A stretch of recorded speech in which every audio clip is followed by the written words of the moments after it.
আবুল কালাম, প্রভাষক, প্রাণীবিদ্যা বিভাগ, রাজবাড়ী সরকারি কলেজ, রাজবাড়ী। প্রিয় ছাত্রছাত্রীবৃন্দ, আমি আজকে হাজির হয়েছি জীববিজ্ঞান দ্বিতীয় পত্রের ৬ষ্ঠ অধ্যায় মানব শারীরতত্ত্ব, বর্জ্য ও নিষ্কাশন এই অধ্যায়ের অনলাইন ক্লাস নিয়ে। একাদশ শ্রেণীর বিজ্ঞান বিভাগের সমস্ত ছাত্রছাত্রীদের স্বাগতম। আমাদের অধ্যায়ের নাম হচ্ছে ষষ্ঠ অধ্যায়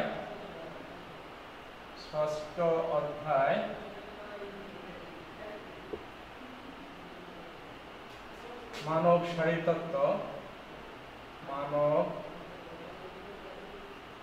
শারীরতত্ত্ব,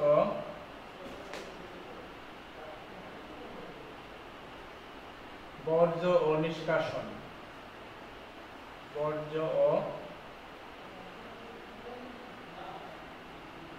নিষ্কাশন।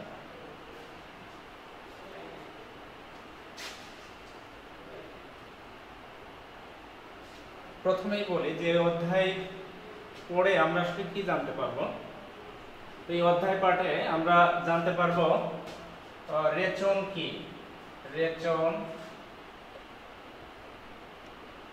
তারপরে বৃক্ক ও বৃক্কের গঠন, তারপরে জানতে পারবো বৃক্কের গুরুত্ব, তারপরে জানতে পারবো বৃক্কের বিভিন্ন সমস্যা, অর্থাৎ বৃক্ক, দ্বিকল ও তার প্রতিকার।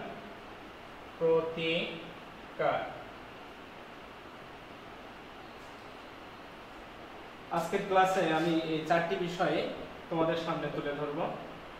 তো প্রথমেই চলে আসি রেচন কি।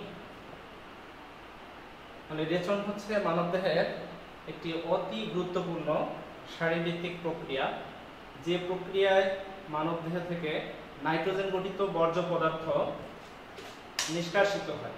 অর্থাৎ নাইট্রোজেন গঠিত বর্জ্য পদার্থ নিষ্কাশন প্রক্রিয়াই হচ্ছে রেচন।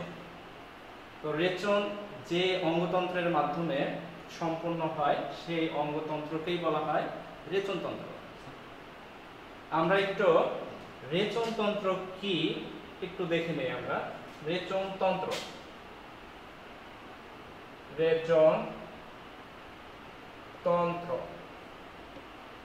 আমি একটি চিত্রের মাধ্যমে রেচনতন্ত্রটা তোমাদের দেখাই। রেচনতন্ত্রের সিমবিজ আকৃতির দুটি বৃক্ক আছে।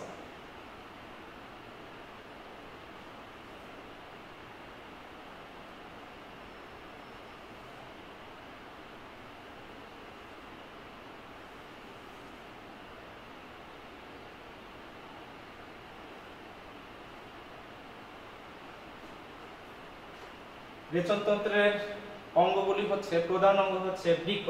মানবদেহে এক জোড়া বৃক্ক আছে, এটা হচ্ছে বৃক্ক। দুটি বৃক্ক থেকে দুটি নালী মূত্রথলিতে এসে মিলিত হয়েছে। এই নালী দুটিকে বলা হয় ইউরেটার।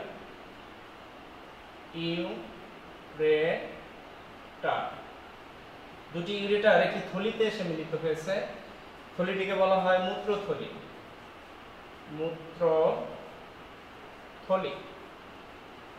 আর মূত্রথলি থেকে যে নালীর মাধ্যমে মূত্র দেহের বাহিরে নির্গত হয় সেই নালীকে বলা হয় মূত্রনালী।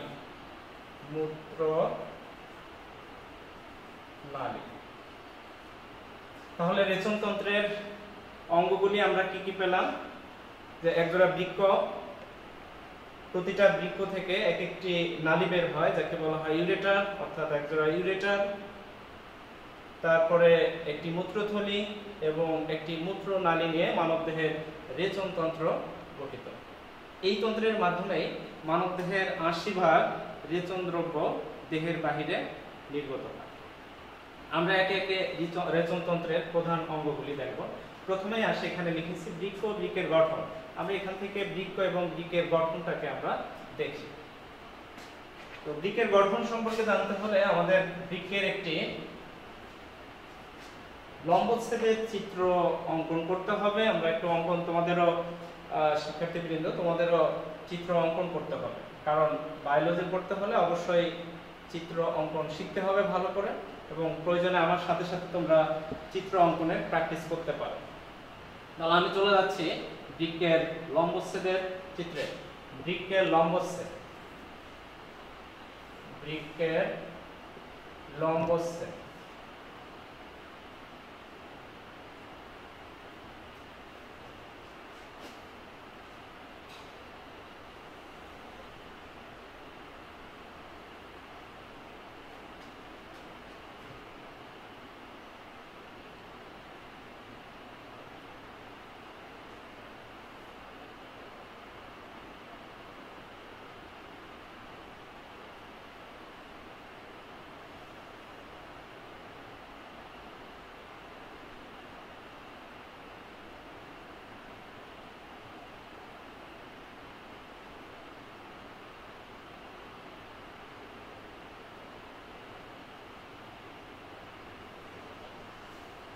আমরা একটা বৃক্কের গঠন দেখতে পাচ্ছি।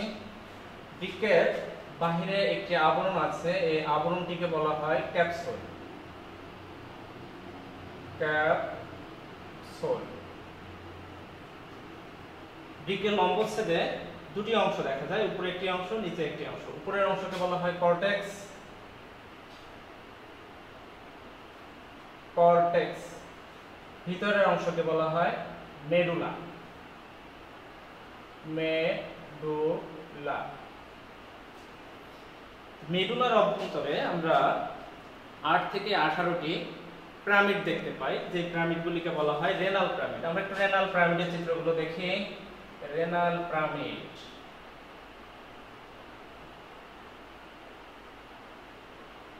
পিরামিড সদৃশ renal pyramid.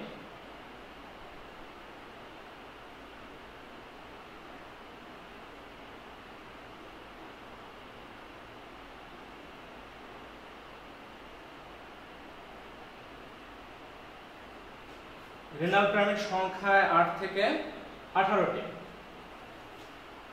Renal pyramid. Renal pyramid. Pyramid pyramid আকৃতির, তাই নামকরণ হয়েছে রেনাল পিরামিড। রেনাল পিরামিডের শীর্ষকে বলা হয় papilla. Papilla. Papilla. Renal pyramid কি নিয়ে গঠিত? রেনাল পিরামিড অসংখ্য নেফ্রনের সমন্বয়ে গঠিত। আমরা একটি নেফ্রন এখানে দেখাবো। আসলে প্রতিটি বৃক্কে 10 থেকে 12 লক্ষ নেফ্রন আছে। আমরা শুধুমাত্র একটা নেফ্রন খুব সংক্ষেপে এখানে দেখাবো।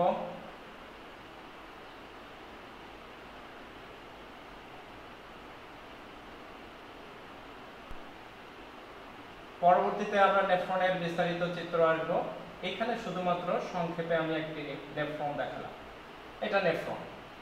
নেফ্রন। এই নেফ্রনকেই বলা হয় বৃক্কের গাঠনিক ও কার্যিক একক।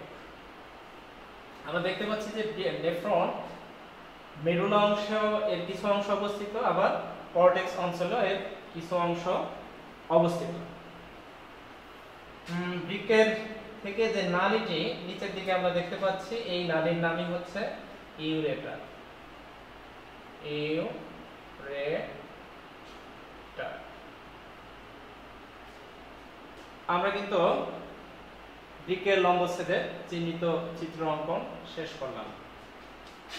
অবশ্যই নিচে চিত্র কথাটা লিখতে হবে। চিত্র মানব বৃক্কের, মানব বৃক্কের লম্বচ্ছেদ। লম্বচ্ছেদ। শিক্ষার্থীবৃন্দ লক্ষ্য রাখতে হবে যে আমরা যখন চিত্র অঙ্কন করব, যথাসম্ভব আমরা ডান পাশে সমান করে লেবেলিং করব। লেবেলিং ছাড়া কোনো চিত্র পরীক্ষায় গ্রহণযোগ্য হবে না। এবং নিচে অবশ্যই চিত্র কথাটা লিখতে হবে, বর্ণনা দিতে হবে। আর যদি সম্ভব না হয় সব চিত্র ডান পাশে দেখাতে, আমরা সেই ক্ষেত্রে দু একটি বাম পাশে লেবেলিং করতে পারি, তবে যথাসম্ভব আমাদেরকে ডান পাশে লেবেলিং করতে হবে। আমরা দেখি যে এখানে যে দুটি বৃক্ক দেখিয়েছিলাম তারই একটি লম্বচ্ছেদের চিত্র কিন্তু আমি এখানে অঙ্কন করেছি। এখন আসি যে এই বৃক্ক, দুটি বৃক্ক এর অবস্থান কোথায়।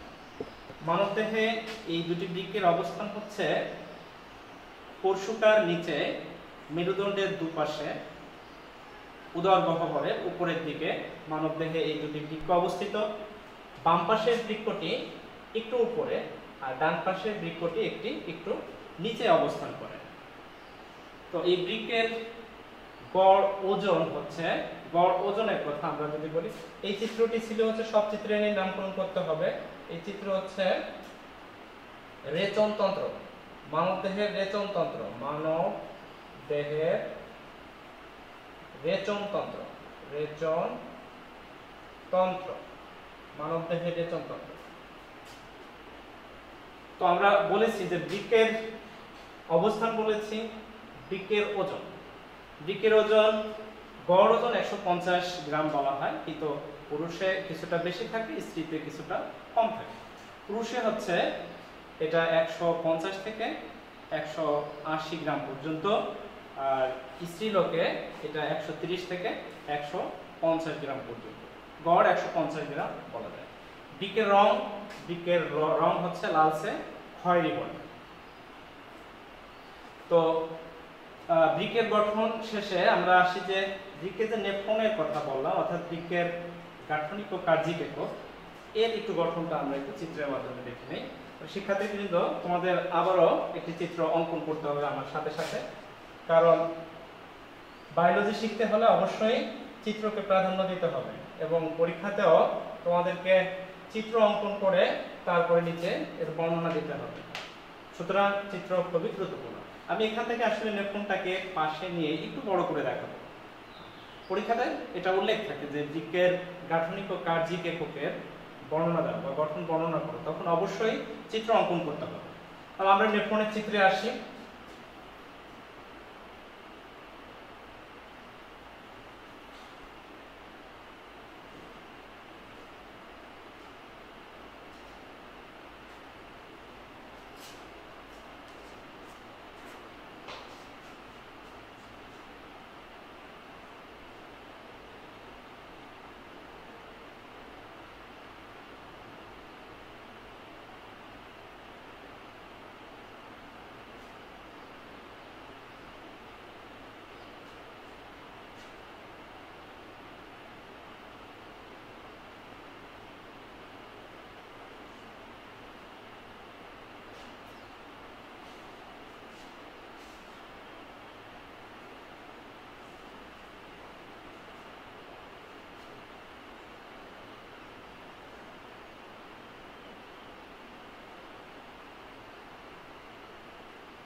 আমার সাথে সাথে তোমাদেরকে চিত্র প্র্যাকটিস করতে হবে।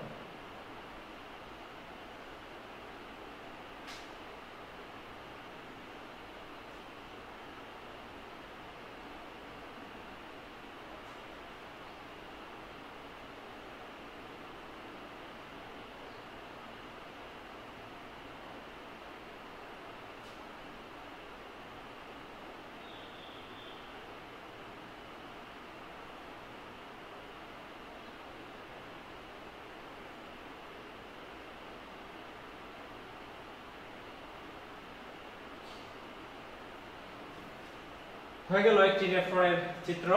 আমরা এরপর লেবেলিং করব। মূলত নেফ্রনের প্রধান অংশ হচ্ছে দুটি। এই অংশটিকে বলা হয় রেনাল কর্পাসল। রেনাল কর্পাসলের দুটি অংশ থাকে, একটি হচ্ছে গ্লোমেরুলাস। গ্লোমেরুলাস, আমি এই পাশে চিত্রটি মুছে দেই।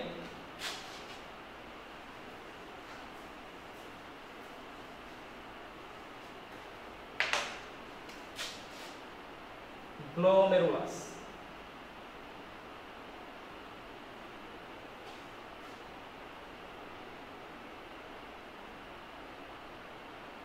কাপ আকৃতির এই অংশটির নাম হচ্ছে Bowman's capsule.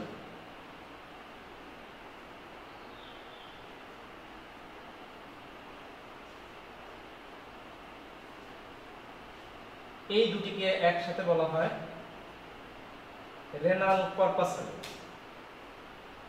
Renal corpuscle, renal corpuscle. তারপরের অংশ হচ্ছে বৃক্কীয় নালিকা অর্থাৎ রেনাল টিউবিউলস। রেনাল টিউবিউলসের প্রথম অংশ হচ্ছে প্রক্সিমাল পেঁচানো নালিকা। প্রক্সিমাল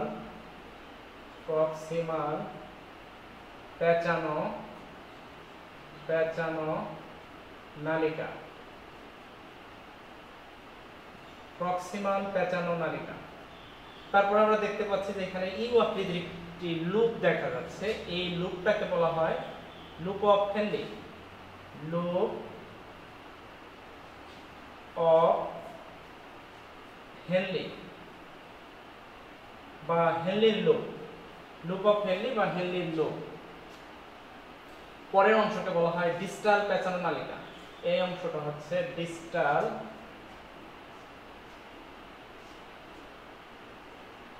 পেঁচানো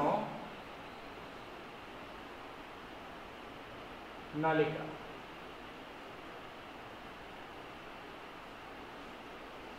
সর্বশেষ এই নালীটির নাম হচ্ছে সংগ্রাহী নালী।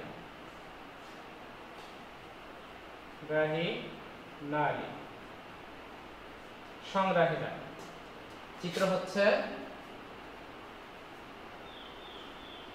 নেফ্রনের গঠন।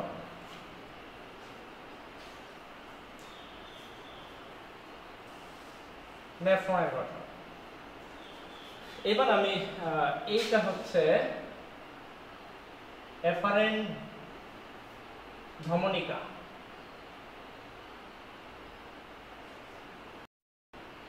এফারেন্ট ধমনিকা। এই পাশেরটা হচ্ছে ইফারেন্ট ধমনিকা। ইফারেন্ট ধমনিকা। এবার আমরা বিস্তারিত আলোচনায় আসি। প্রথমে বলেছি নেফ্রন হচ্ছে বৃক্কের গাঠনিক ও কার্যিক একক। মানবদেহের প্রতিটি বৃক্কে 10 থেকে 12 লক্ষ নেফ্রন আছে এবং প্রতিটি নেফ্রনের দৈর্ঘ্য হচ্ছে 3 সেন্টিমিটার। প্রতিটি নেফ্রনের দৈর্ঘ্য হচ্ছে 3 সেন্টিমিটার। সেই হিসাবে মানবদেহের যত নেফ্রন আছে এগুলিকে যদি একটার পর একটা জোড়া লাগানো হয় তাহলে এর দৈর্ঘ্য দাঁড়াবে 36 কিলোমিটার অর্থাৎ 22.5 মাইল। এই দৈর্ঘ্য 3 সেন্টিমিটারের ম্যাক্সিমাম দৈর্ঘ্যটাই হচ্ছে বৃক্কীয় নালিকা। আমরা যে নেফ্রনের দুটি অংশের কথা বললাম, দুটি অংশের একটি অংশ হচ্ছে রেনাল কর্পাসল। আমি একটু পাশে আবার দেখাই যে নেফ্রনের অংশ যদি বলি, নেফ্রনের অংশ তাহলে একে দুই ভাগে ভাগ করা যায়। এক নম্বর হচ্ছে renal corpuscle. Renal corpuscle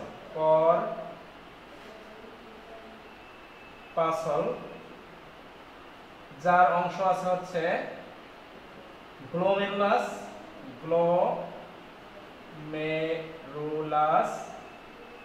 2 number হচ্ছে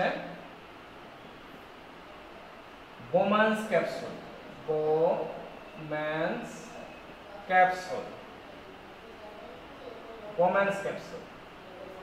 2 নাম্বার হচ্ছে রেনাল টিউবিউলস বা বৃক্কীয় নালিকা বলা হয়।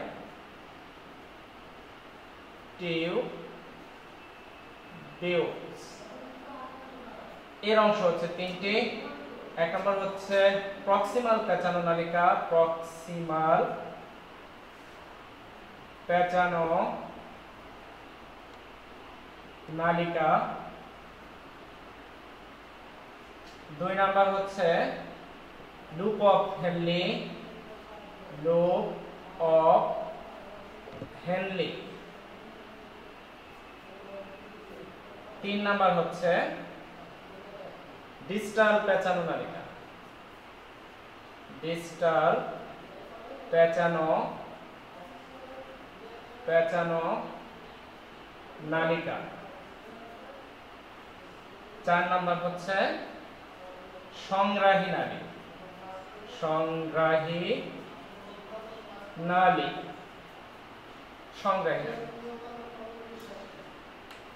রেনাল কর্পাসেলের যে দুটি অংশের কথা বললাম, গ্লোমেরুলাস। আসলে গ্লোমেরুলাস কি? গ্লোমেরুলাস হচ্ছে যে রক্তবাহিকা, যে ধমনীর কিছু সূক্ষ্ম নালী বৃকের ভিতরে প্রবেশ করে, বৃকের বোমান্স ক্যাপসুলের ভিতরে প্রবেশ করে 50 থেকে 60টি কৈশিক জালিকায় বিভক্ত হয়। এই 50 থেকে 60টি কৈশিক জালিকার গুচ্ছকেই বলা হয় গ্লোমেরুলাস। আর এই কৈশিক জালিকা আবার একসাথে মিলিত হয়ে নাম ধারণ করে এফারেন্ট ধমনিকা। অর্থাৎ রক্ত, নাইট্রোজেন গঠিত বর্জ্য সমৃদ্ধ রক্ত এফারেন্ট ধমনিকা দিয়ে গ্লোমেরুলাসে আসে।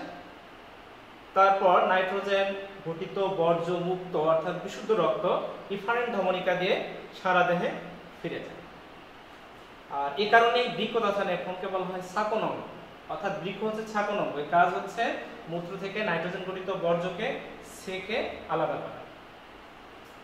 তো গ্লোমেরুলাস এবং বোমান্স ক্যাপসুল, গ্লোমেরুলাস যে কাপ আকৃতির অংশের ভিতরে অবস্থান করে সেই অংশটাকে বলা হয় বোমান্স ক্যাপসুল। বোমান্স ক্যাপসুলের দুটি স্তর আছে। ভিতরের স্তরকে বলা হয় ভিসেরাল স্তর এবং বাইরের স্তরকে বলা হয় প্যারাইটাল স্তর। প্যারাইটাল স্তর স্কোয়ামাস এপিথেলিয়াম কোষ নিয়ে গঠিত এবং ভিতরের স্তরে অর্থাৎ ভিসেরাল স্তরে একটি বিশেষ ধরনের কোষ আছে যাকে বলা হয় পডোসাইট। এই পডোসাইট কোষ নেফ্রনের খুবই গুরুত্বপূর্ণ একটি কোষ, কারণ পডোসাইট কোষের কারণেই নাইট্রোজেন গঠিত বর্জ্যগুলি এই কোষের ভিতর দিয়ে বোমান্স ক্যাপসুলের অভ্যন্তরে যে স্পেস অর্থাৎ ক্যাপসুলার স্পেসে আসতে পারে। এবং আমরা জানি যে মানবদেহে প্রতি 5 মিনিট অন্তর অন্তর দেহের সমস্ত রক্তই একবার বৃক্কের মধ্য দিয়ে প্রবাহিত হয়। এই সময়ে প্রতি মিনিটে 125 ঘন সেন্টিমিটার গ্লোমেরুলার ফিল্ট্রে বোমান্স ক্যাপসুলার স্পেসে জমা হয়। সেই 125 ঘন সেন্টিমিটারে 124 ঘন সেন্টিমিটারই অর্থাৎ 99%ই পুনরায় রক্তে ফিরে আসে, আর মাত্র 1 ঘন সেন্টিমিটার মূত্র তৈরি। আমরা যদি কার্যকারিতা এখানে দেখি যে বোমান্স ক্যাপসুলের পরে বোমান্স ক্যাপসুলের বর্ণনা দিলাম, এরপরে আমরা এখানে লিখেছি রেনাল টিউবিউলস। রেনাল টিউবিউলস অর্থাৎ বৃক্কীয় নালিকা। নালিকার প্রথম যে পেঁচানো অংশ একে প্রক্সিমাল পেঁচানো নালিকা বলে। এখানেই হচ্ছে যে পুনঃশ্বসন, এর প্রায় 80% পুনঃশ্বসনই প্রক্সিমাল পেঁচানো নালিকাতে সম্পূর্ণ হয়। এরপরে আমরা দেখতে পাচ্ছি যে একটি ইউ আকৃতির লুপ, ফ্রেডরিক হেনলি এই লুপের নামকরণ করেছিল, তাই একে লুপ অফ হেনলি বলা হয়। তারপরে পেঁচানো অংশকে বলা হয় ডিস্টাল পেঁচানো নালিকা। এখানেও অনেক দ্রব্যের পানি সহ বিভিন্ন খনিজ আয়নের পুনঃশ্বসন ঘটে। এরপর ডিস্টাল পেঁচানো নালিকা একটি সংগ্রাহী নালিকায় যে মিলিত হয়। একটি সংগ্রাহী নালিকায় অনেকগুলি নেফ্রন এসে উন্মুক্ত হয়, আর সংগ্রাহী নালিকা হচ্ছে বৃক্কের পেলভিসে উন্মুক্ত হয়, আর পেলভিস থেকে ইউরেটরের মাধ্যমে মূত্রথলিতে এসে পতিত হয়। আর এখানে সংগ্রাহী নালীতে আসার পূর্ব পর্যন্ত আমরা মূত্র বলতে পারি না। অর্থাৎ মূত্রের সংজ্ঞা যখন আমরা বলবো তখন কিন্তু আমাদের বলতে হবে যে এই বৃক্কের যে বৃক্কীয় নালিকা এর মধ্য দিয়ে গ্লোমেরুলার ফিল্ট্রের আসার সময়ে এর নির্বাচনমূলক পুনঃশ্বসন হবে, সক্রিয় ক্ষরণ হবে, তারপরে এরা সংগ্রাহী নালীতে এসে একটি অম্লীয় তরলধর্মী এবং তীব্র ঝাঁঝালো তরলে রূপান্তরিত হয়। সেই তরলটাকে মূত্র বলা হয়। একজন পূর্ণবয়স্ক মানুষ প্রতিদিন 1.5 লিটার অর্থাৎ 1500 মিলিলিটার মূত্র ত্যাগ করে। আমরা নেফ্রনের প্রকারে চলে আসি। নেফ্রনের গঠন আমরা এতক্ষণে বর্ণনা করলাম, এখন আসি নেফ্রনের প্রকার। নেফ্রনের প্রকার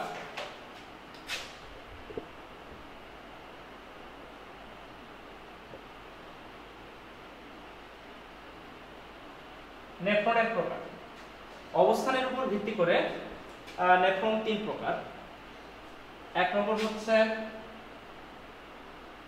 সুপারফিশিয়াল,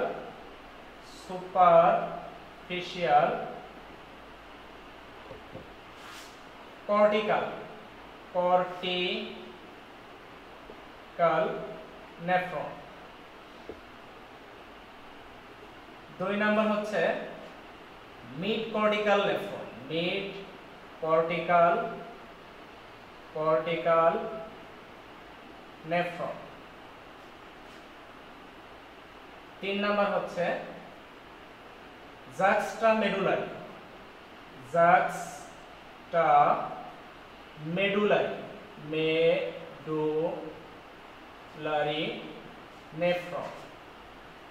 নেফ্রন। জাক্সটামেডুলারি নেফ্রন আগে বলেছি অবস্থানের উপর ভিত্তি করে। সুপারফিশিয়াল কর্টিক্যাল নেফ্রন অর্থাৎ কর্টেক্স অঞ্চলের বাহিরের দিকে পরিধীয় অঞ্চলে যে নেফ্রনগুলি অবস্থান করে সেই নেফ্রনকেই বলা হয় সুপারফিশিয়াল কর্টিক্যাল নেফ্রন। আমরা এখানে কিন্তু এই নেফ্রনের গঠনে একটু অংশ এখানে লেবেলিং করতে পারি, সেটা এখানে একটা ডট ডট চিহ্ন দিতে হবে।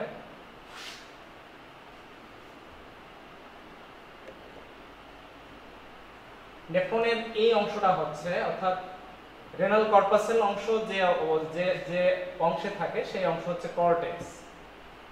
এটা বৃক্কের কর্টেক্স, এই অঞ্চলটা হচ্ছে বৃক্কের মেডুলা। অর্থাৎ রেনাল কর্পাসেল কোন অঞ্চলে আছে, কর্টেক্সে নাকি মেডুলাতে, এর উপর ভিত্তি করে নেফ্রনের এই প্রকারভেদ করা হয়েছে।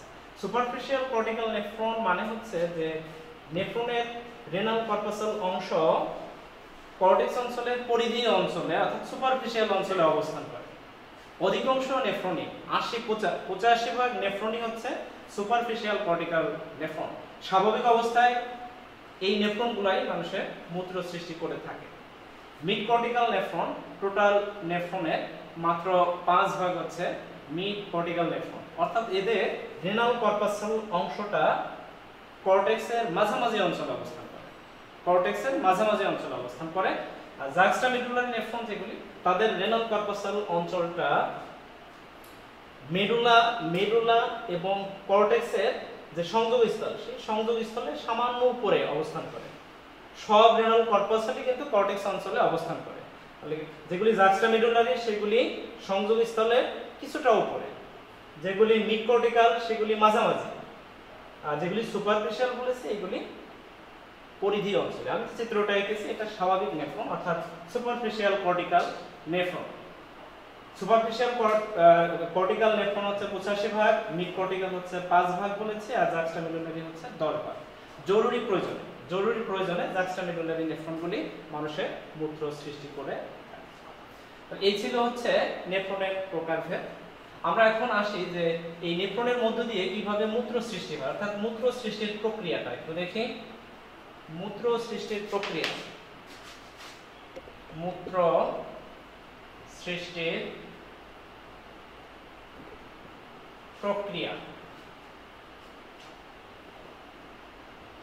মূত্র সৃষ্টির প্রক্রিয়াকে বিজ্ঞানী পুশনি সর্বপ্রথম এই মূত্র সৃষ্টির প্রক্রিয়া বর্ণনা করেন। আমরা দেখি যে পুশনির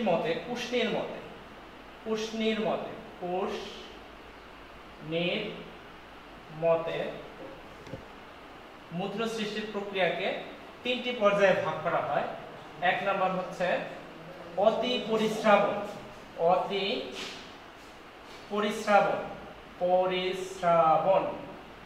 পরিস্রাবন বা এটাকে অতি সূক্ষ্ম ছাঁকন কোন বইয়ে লেখা আছে, ইংরেজিতে আলট্রা ফিল্ট্রেশন।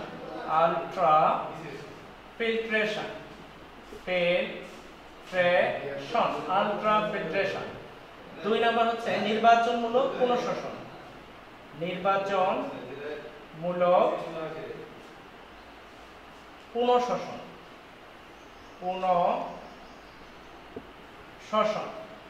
এটাকে বলা হয় সিলেক্টিভ রিঅ্যাবজর্পশন। সিলেক্টিভ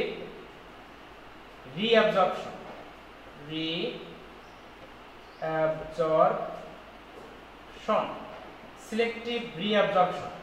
3 নাম্বার ধাপ হচ্ছে সক্রিয় ক্ষরণ।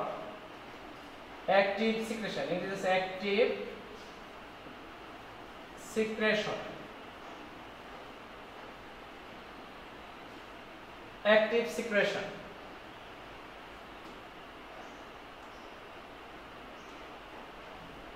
এবার আমরা একটু বিস্তারিত বর্ণনায় আসি মূত্র সৃষ্টির প্রক্রিয়ায়।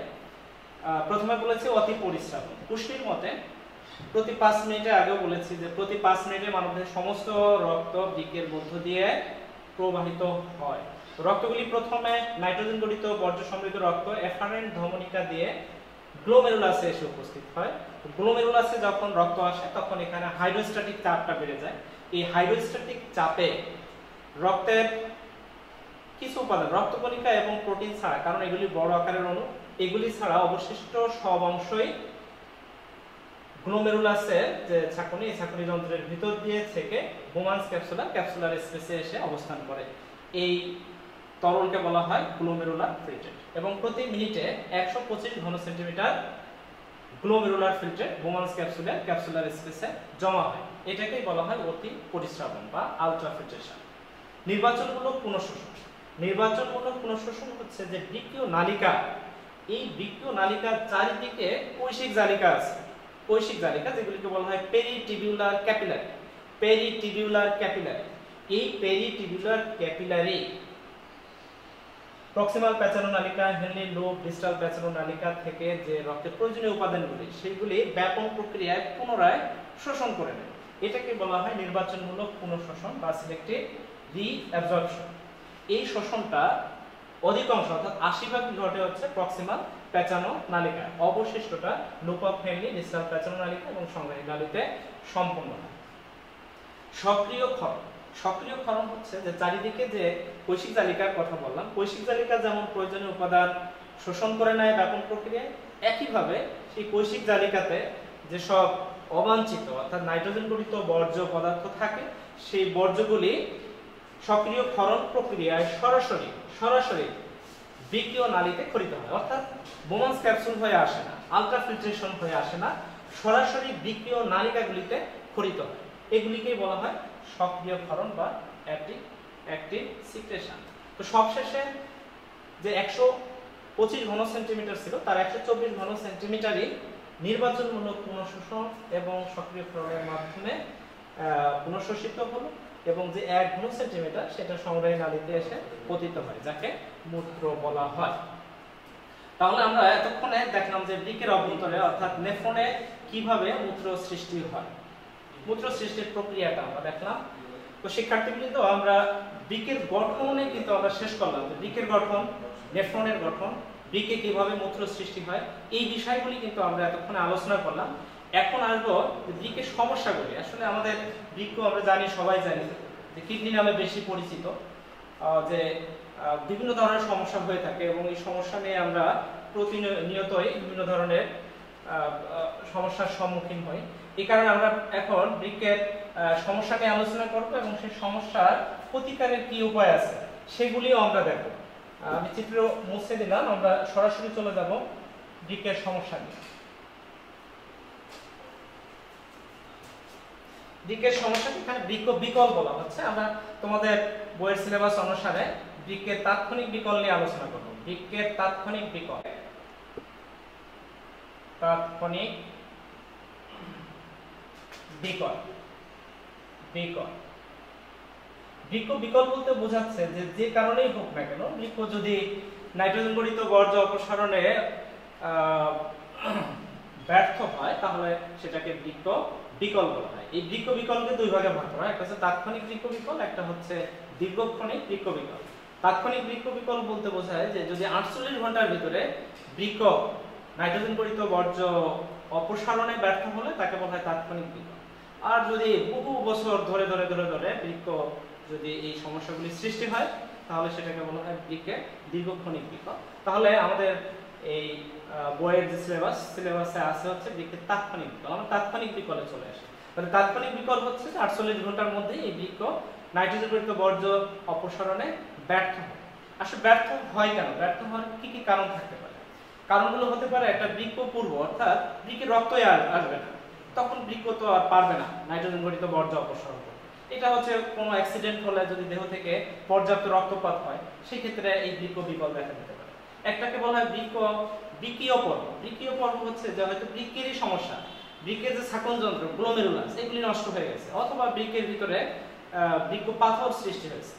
এইসব কারণে এই বৃক্কীয় বিকল দেখা দিতে পারে, অথবা বৃক্ক উত্তর অর্থাৎ বৃক্কের পরেও কোনো সমস্যা থাকতে পারে, যেমন ইউরেটার বা মূত্রথলি বা মূত্রনালী, এখানে পাথর হতে পারে, পাথর হয়ে মূত্র জমে যেতে পারে, সেই ক্ষেত্রেও দেহ থেকে মূত্র নির্গত হবে না।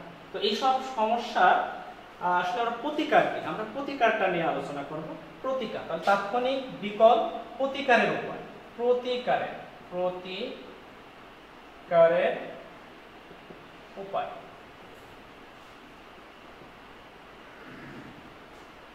প্রতিকারের উপায় আসলে তিনটি পর্যায়ে এই প্রতিকারের ব্যবস্থা করতে হয়। এক নম্বর হচ্ছে নিয়ন্ত্রিত আহার। নিয়ন্ত্রিত আহার তোমাদের অবশ্যই মনে রাখতে হবে যে নাইট্রোজেন ঘটিত বর্জ্য আসলে তৈরি হয় কিভাবে। তৈরি হচ্ছে আমাদের দেহে যে প্রোটিন ভেঙে অ্যামিনো অ্যাসিড তৈরি হয়, যে অতিরিক্ত অ্যামিনো অ্যাসিড, এই অতিরিক্ত অ্যামিনো অ্যাসিডের বিপাকীয় কার্যক্রমের ফলে দেহের অভ্যন্তরে অর্থাৎ যকৃতে নাইট্রোজেন ঘটিত বর্জ্য যকৃতে সৃষ্টি হয়। যে নাইট্রোজেন ঘটিত বর্জ্য অর্থাৎ অতিরিক্ত অ্যামিনো অ্যাসিড থেকে নাইট্রোজেন ঘটিত বর্জ্য সৃষ্টি হয়। নাইট্রোজেন ঘটিত বর্জ্য প্রধান বর্জ্য হচ্ছে ইউরিয়া, এছাড়া আছে ইউরিক অ্যাসিড, ক্রিয়েটিনিন, এগুলি অন্যতম। তো যেহেতু নাইট্রোজেন ঘটিত বর্জ্য দেহের অভ্যন্তরে জমে যাচ্ছে, অর্থাৎ রক্তে নাইট্রোজেন ঘটিত বর্জ্যের পরিমাণ বেড়ে যাচ্ছে, সেহেতু আমাদের প্রোটিন জাতীয় খাবার প্রথমে বন্ধ করে দিতে হবে বা কম খেতে হবে প্রোটিন জাতীয়। এবং এই ক্ষেত্রে দেহে পানিও জমে যেতে পারে, কারণ পানিও দেহের বাইরে নির্গত হবে না। অর্থাৎ পানি এবং প্রোটিন জাতীয় খাবার সীমিত মাত্রায় খেতে হবে, অল্প খেতে হবে। 2 নাম্বার হচ্ছে যে পটাশিয়ামের পরিমাণ যেন দেহে না বাড়ে, কারণ পটাশিয়ামের পরিমাণ বেড়ে গেলে হৃদযন্ত্রের ক্রিয়া বন্ধ হয়ে যেতে পারে, হার্ট অ্যাটাক হতে পারে। এই কারণে পটাশিয়াম সমৃদ্ধ খাবার পরিহার করতে হবে। তারপরে নিয়ন্ত্রিত আহারের পরে আমরা আলোচনা করতে পারি ডায়ালাইসিস। নিয়ন্ত্রিত আহারের পরেও দেখা গেল যে এই বৃক্ক সচল হয়নি, সেই ক্ষেত্রে অবশ্যই ডাক্তারের চিকিৎসকের পরামর্শ অনুযায়ী আমাদেরকে ডায়ালাইসিসের শরণাপন্ন হতে হবে। ডায়ালাইসিস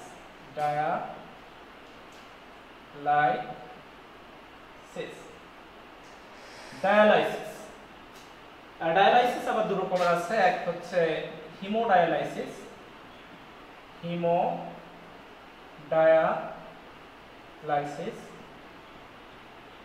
2 নাম্বার হচ্ছে পেরিটোনিয়াল ডায়ালাইসিস, পেরিটোনিয়াল ডায়ালাইসিস।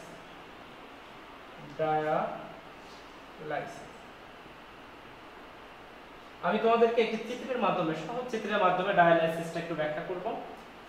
সেটা হচ্ছে যে আমরা একটা মানুষের বাহু মনে করলাম,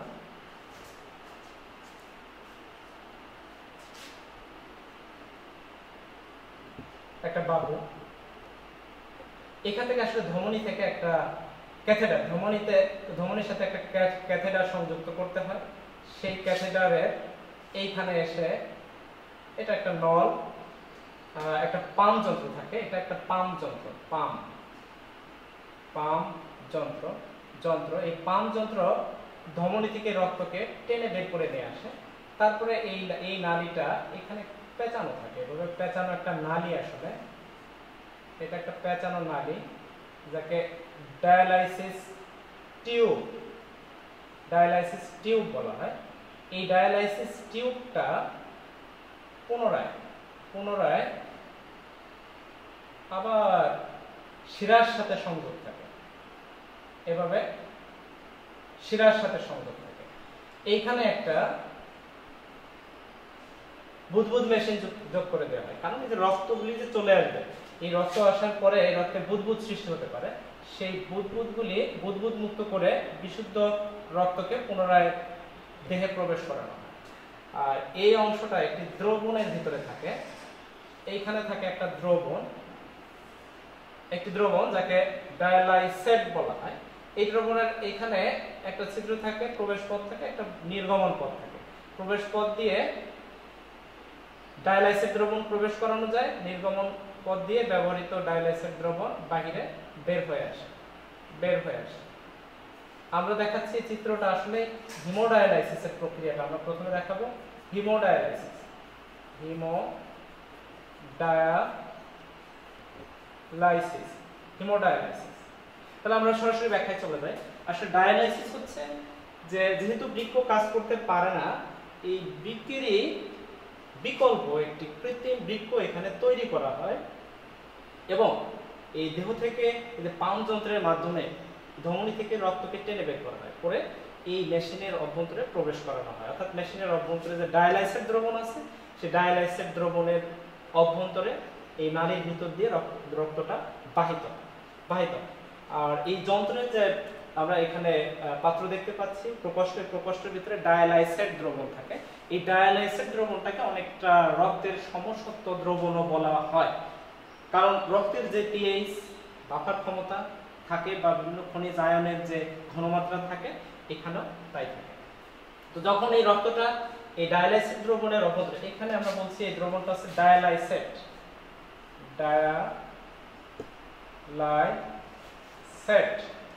এটা হচ্ছে দ্রবণ, ডায়ালাইসেট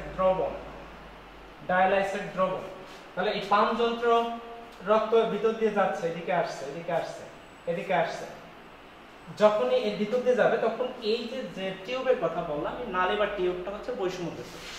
এই বৈষম্য ঝিল্লির ভিতর দিয়ে প্রয়োজনীয় উপাদানগুলি, এখানে যে দ্রবণ আছে তার প্রয়োজনীয় উপাদানগুলি টিউবের ভিতরে রক্তে প্রবেশ করতে পারে। প্রয়োজনীয় উপাদান বলতে গ্লুকোজ হতে পারে বা কোনো খনিজ আয়ন হতে পারে, হরমোন হতে পারে, এগুলি রক্তে প্রবেশ করানো যায়। আর যে নাইট্রোজেন গঠিত বর্জ্য সেগুলি এই টিউব থেকে বাইরের দিকে বের হয়। বর্জ্যগুলি বাইরে বের হয়ে আসে, নাইট্রোজেন গঠিত বর্জ্য ডায়ালাইসিস দ্রবণে বের হয়ে আসে। সেই নাইট্রোজেন গঠিত বর্জ্য সমৃদ্ধ ডায়ালাইসিস দ্রবণটা এই ছিদ্রপথে নির্গমন হয়, আবার নতুন করে ডায়ালাইসিস দ্রবণ এখানে প্রবেশ করানো যায়। এটাকে হিমোডায়ালাইসিস বলা হয়। এই প্রক্রিয়ায় একজন রোগীকে মেশিনের কাছে প্রায় 5 থেকে 6 ঘন্টা বসে থাকতে হয়, কারণ এই টোটাল প্রক্রিয়াটা সম্পন্ন হতে 5 থেকে 6 ঘন্টা সময় লাগে এবং প্রতিদিন 2 বার, সপ্তাহে 2 বার এই হিমোডায়ালাইসিস করতে হয়।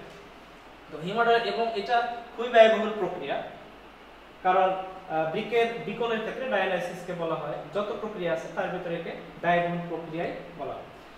এখানে রক্ত যখন শিরার রক্তে প্রবেশ করানো হবে তখন এখানে একটা এই বললাম বুদবুদ ফাঁস থাকে, এখানে বুদবুদ ফাঁস, মানে বুদবুদ মুক্ত করার জন্য বুদবুদ ফাঁস। এই বুদবুদ ফাঁসের কাজ হচ্ছে যে বুদবুদ সৃষ্টি হবে সেই বুদবুদ মুক্ত করে রক্তকে মানব দেহে প্রবেশ করা।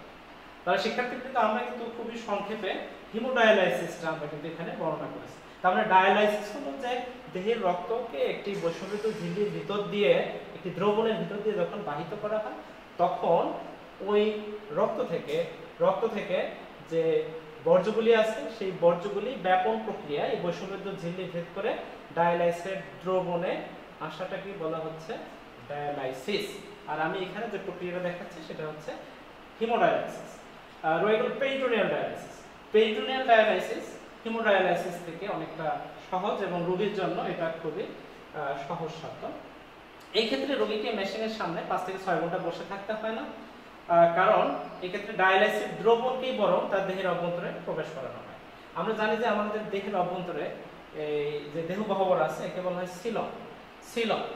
আর এই সিলম পেরিটোনিয়াম পর্দা দিয়ে আবৃত থাকে। তাহলে পেরিটোনিয়াম পর্দায় আবৃত যে সিলম, এই সিলমের ভিতরেই প্রবেশ করানো হয় ডায়ালাইসিস দ্রবণকে। এর জন্য একটি ক্যাথেটার স্থায়ীভাবে যুক্ত করে দেওয়া হয় উদর গহ্বরে।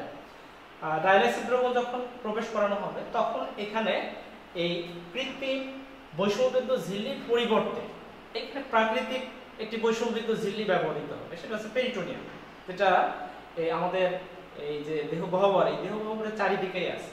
এই পেরিটোনিয়াম ঝিল্লি ভেদ করেই রক্ত থেকে নাইট্রোজেন গঠিত বর্জ্যগুলি ডায়ালাইসিস দ্রবণে প্রবেশ করে এবং ডায়ালাইসিস দ্রবণ থেকে প্রয়োজনীয় উপাদানগুলি রক্তে আসতে পারে। এবং এই ক্ষেত্রে রোগী এই ডায়ালাইসিস দ্রবণ দেহের অভ্যন্তরে প্রবেশ করিয়ে সচল জীবন যাপন করতে পারবে, চারিদিকে ঘুরে বেড়াতে পারবে এবং সাধারণত 3 থেকে 4 ঘন্টা পরে তাকে এসে পুনরায় এই ডায়ালাইসিস দ্রবণ পরিবর্তন করতে হয়, কারণ ততক্ষণে ডায়ালাইসিস দ্রবণ নাইট্রোজেন গঠিত বর্জ্য সমৃদ্ধ হয়ে যায়। তো এই ছিল হচ্ছে আমাদের এই ডায়ালাইসিস প্রক্রিয়াটা। দুটা প্রক্রিয়া আমি বর্ণনা করলাম। এরপরে 3 নাম্বার দেখা গেল যে বৃক্কের অবস্থা এতই নাজুক যে ডায়ালাইসিস করেও আর কাজ হচ্ছে না, বা ডায়ালাইসিস এটা বৃক্কের কোনো এই স্থায়ী কোনো সমাধান নয়, এটা সাময়িকভাবে রোগীকে বাঁচিয়ে রাখে। তাহলে যদি খুবই নাজুক হয় বৃক্কের অবস্থা, সেই ক্ষেত্রে আমাদের স্থায়ী সমাধানের জন্য, স্থায়ী প্রতিকারের জন্য আমাদের বৃক্ক প্রতিস্থাপন করতে হবে। তাহলে 3 নম্বর হচ্ছে বৃক্ক প্রতিস্থাপন। বৃক্ক প্রতিস্থাপন, প্রতিস্থাপন, স্থাপন। শিক্ষার্থী কিন্তু আমরা সবাই জানি যে আমাদের একটা বৃক্ক হলেই আমরা বেঁচে থাকতে পারি, কথাটা সবাই জানে। তো যদি দুটি বৃক্ক নষ্ট হয় সেক্ষেত্রে আমাদের একটি বৃক্ক প্রতিস্থাপন করলেও আমরা বেঁচে থাকতে পারবো। তো এই ক্ষেত্রে বৃক্ক দাতা থাকতে হবে, তো গ্রহীতা থাকতে হবে। তো দাতা এবং গ্রহীতার ক্ষেত্রে কিছু বিষয় আমাদেরকে অবলম্বন করতে হবে। 1 নম্বর হচ্ছে যে দাতার যে বৃক্ক সেটা অবশ্যই 48 ঘন্টার মধ্যে গ্রহীতার দেহে স্থাপন করতে হবে। দাতা যদি মৃত হয় তাহলে দ্রুত সদ্য মৃত দাতার দেহ থেকে বৃক্ককে সংগ্রহ করে সেটা প্রতিস্থাপন করতে হবে। 1 নম্বর কথা। 2 নম্বর হচ্ছে যে দাতা এবং গ্রহীতা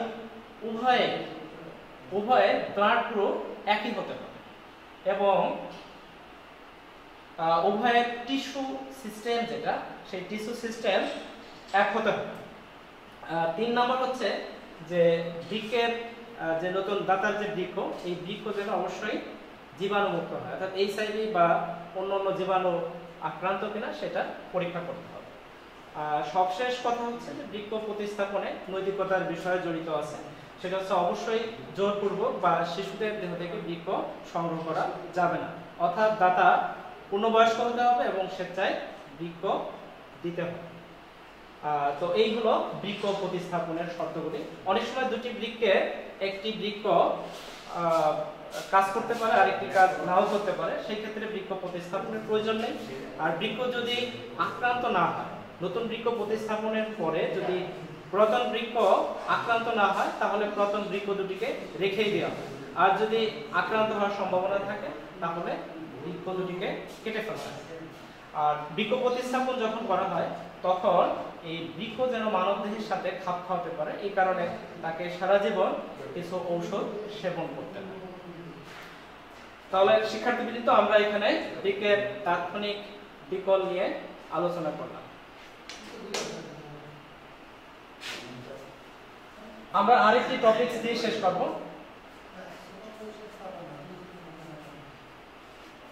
আমরা শেষ পর্যায়ে পৌঁছে গেছি। এখন আমরা একটু হরমোনাল ক্রিয়ার মাধ্যমে আমরা আমাদের আজকের ক্লাস শেষ করব। হরমোনাল ক্রিয়া, হরমোনাল ক্রিয়া, হরমোনাল ক্রিয়া। হরমোনাল ক্রিয়া দুটি গুরুত্বপূর্ণ হরমোন আছে, এডিএইচ এবং অ্যালডোস্টেরন। এই দুটি হরমোন এই মূত্র সৃষ্টিতে ভূমিকা রাখে। আমরা প্রথমে এডিএইচ হরমোনের কথায় আসি। এডিএইচ হরমোন, আমরা দুটি হরমোনের ভূমিকা আমরা বর্ণনা করব। এডিএইচ বা অ্যান্টি ডাইইউরেটিক হরমোন বলা হয়। অ্যান্টি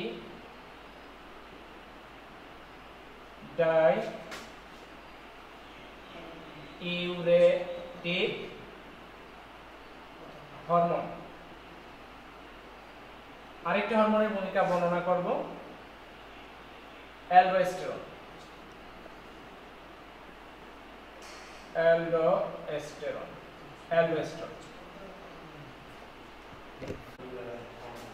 এই হরমোন যখন রক্তে পানির পরিমাণ কমে যায়, অর্থাৎ রক্তের আয়তন যখন কমে যাবে, তখন আমাদের যে আয়তন রিসেপ্টরগুলি তথ্য মস্তিষ্কের হাইপোথ্যালামাসে প্রেরণ করে।